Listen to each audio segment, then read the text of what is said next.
Okay, for the total solar eclipse coming up this August 21st, 2017, I made some plans just in case it's going to be cloudy where I'm at. So I started out with the path of the total solar eclipse on the NASA page, and it gives you all this data right here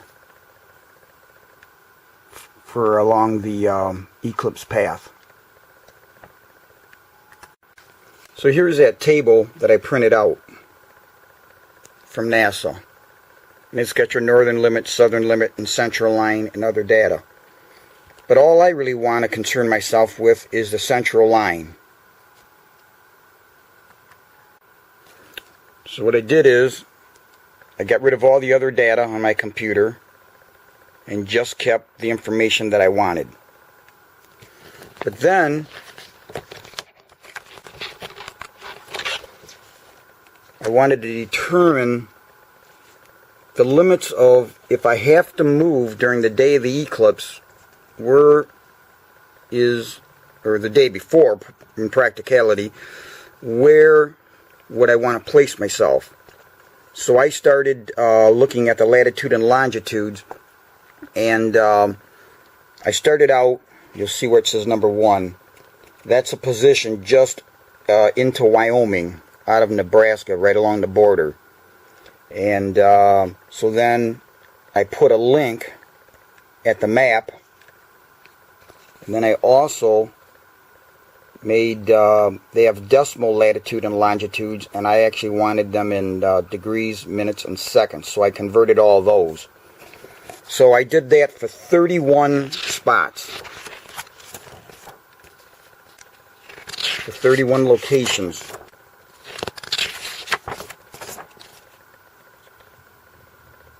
And that runs all the way from the Nebraska-Wyoming border all the way to the east, South Carolina. So this last spot, actually this last spot goes right into, just into the water in South Carolina. So here you see, starting from the west, that number 1 spot just into Wyoming out of Nebraska, going all across the country. This is along the center line, and that last spot is just into the water in South Carolina. So I'm thinking, okay, I would place myself anywhere along in there, and I'm going to be in Kentucky. Cadiz, Kentucky is where I'm going to be. So I figured possibly I could, at least I've got some points that I can travel to already plotted. So here you see I printed out, so there's Nebraska, Wyoming's right there, the other side of the border there. So this is what I'm saying I'm willing to travel if need be.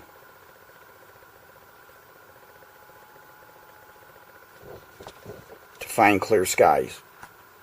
But I wanted to refine those points and make more of them, because in case I wanted to get a little bit closer, instead of just 31 points, I interpolated between each one of those spots. So when you see the first spot here and the third spot, the second one is actually interpolated between the latitude and longitude. So the second one, the fourth one, sixth one, and so on is where, and I'll show you how I did it. So now that gives me a lot more points to go between, should I want to refine and not go quite as far in my travels looking for clear skies. So now here's what I did. Number 1 is the actual coordinates from NASA, and so is number 3. But I wanted those extra points in between to get me number 2, 4, 6, and so on. So what I did is I took what NASA gave on the center line is 42 degrees, and this 42 degrees, 0.1183. I took added those two latitudes and divided by 2 and came up with that.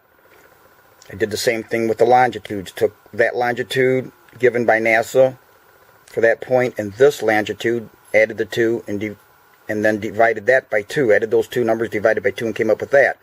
So that gave me another point in between the given ones by NASA. So as you see here, 1, 2, 3, 4, and so on are all the points given by NASA. And I wanted points in between. So where you have 1 and 2, I wanted one in between 1 and 2, in between 2 and 3, 3 and 4, and so on. So that's how I came up with those extra points, 30 more points.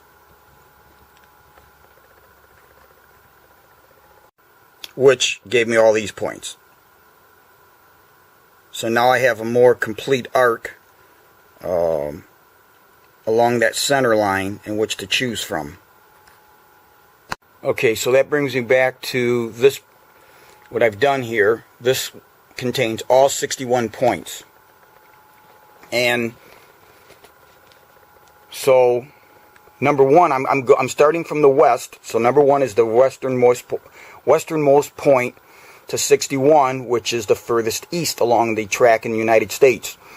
So what we have here is the latitude and longitude, the name of the city, Torrington, Wyoming, and the zip code. So I also wanted to have with that a map, a link to the map of the location. So that's what you see next. So I have that here. I also wanted a link to the weather for that city. So if I'm planning the days beforehand and I see that where I'm going to be is cloudy, I want to be able to quickly just go east and west of where I'm at and find the closest location where there's a possibility of clear weather. So that's why the second link in each one of these has links to the weather. Okay, that I found, links to the weather. And that goes for all the, I did that to every one of them. So here you see the very end of the track, 61 being just into the water. That's why it just says, when you look at it, it didn't give the name of the town. But the last one that I have is right there, Hugger, South Carolina. There's a zip code, link to the map, link to the weather. Then I also have, of course I have in these maps set up, printed out, and so I can kind of get a good visual. So now I have this file in my computer and also in my phone. Okay, so here you see on my phone that file, number 1 being the furthest west of the Eclipse track that I'm willing to travel to if I can even get that far. And then you have below that the map link, and below that, for that Torrington, Wyoming, you have the weather link. And I have that for all 61 locations. So let's just pick one out here. Let's see where we're going to go here. Alright. Let's just pick one out. Okay, here we are in Nebraska. So if I click on, there's the weather map.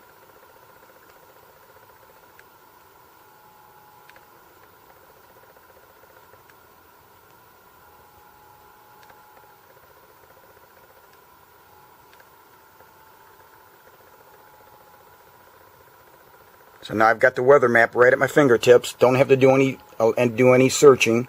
It's already been okay. And now for that same location, we're going to bring up the map.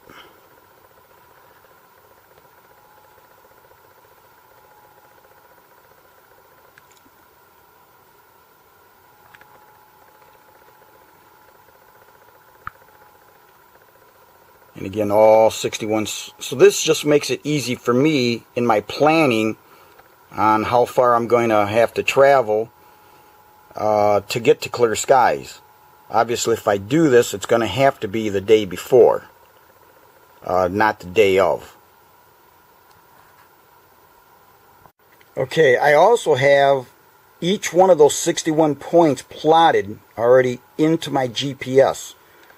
So if I go to my folder 2017 total, okay, now these are all, these distances are from where I'm location right now at my home. But as you can see, they're all pre-programmed. If I go to a map, like the last time I showed you on my phone, it was number 14. So you would just go down to number 14. Oh, and by the way, this is where I'll be staying, at the KOA in Cadiz, Kentucky.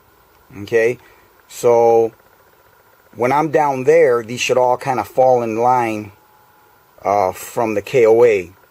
So I'll be here, so anything to the west, and then everything to the east. But again, from my location, they're all spread out from my home here. So let's see where number 14 was in my example on the phone. So there's number 14. So I would just select number 14 and hit go. And of course it would calculate and would tell me how to get there.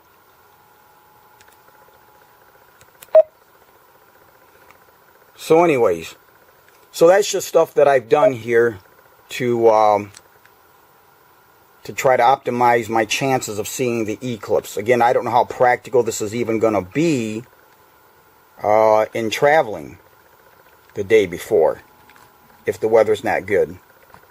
Something else I did was actually buy a Wi-Fi hotspot, so that if I am traveling and I happen to be in some remote area off the road or wherever it might be, I can use my laptop, you see behind me, to access this map that's going to give me exact times for the locations of where I'm going to be.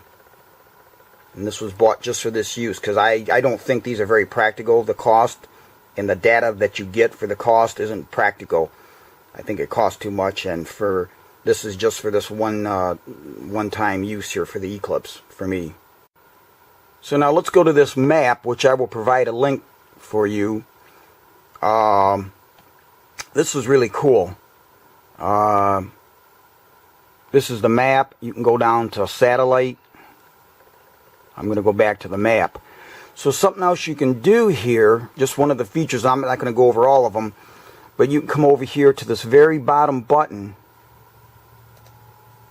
Now that's going to give you, that's going to bring up this box, and it's going to tell you, okay, I'm turning on location. So this is going to show for the location that you're actually at, okay, it's going to tell you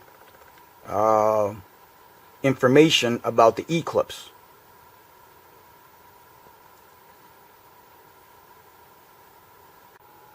Okay, so here I've zoomed in on that map.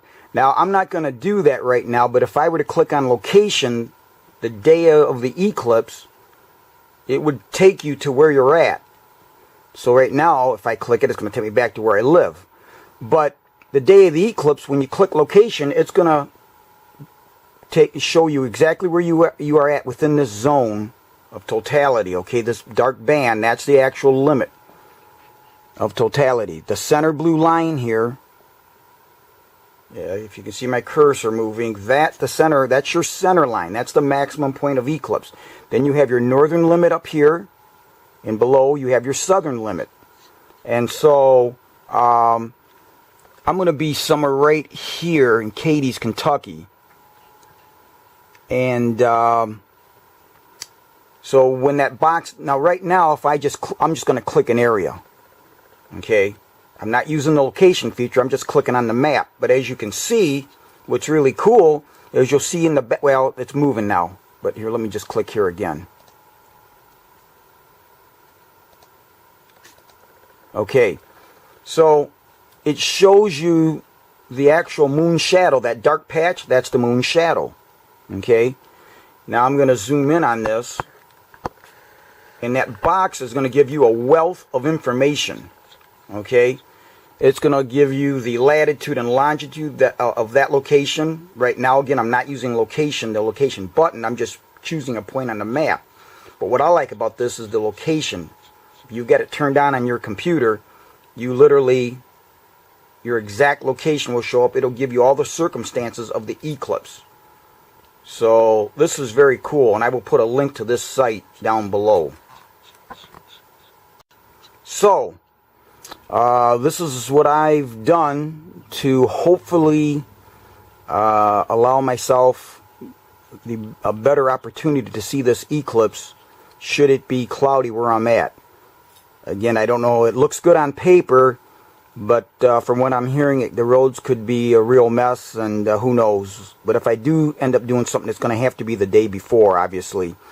And then it's just how practical is it for travel. That's just one of the things. But I had to do my homework and then just go from there and just see what happens and just monitor this and just see what the roads are doing and what the weather's doing.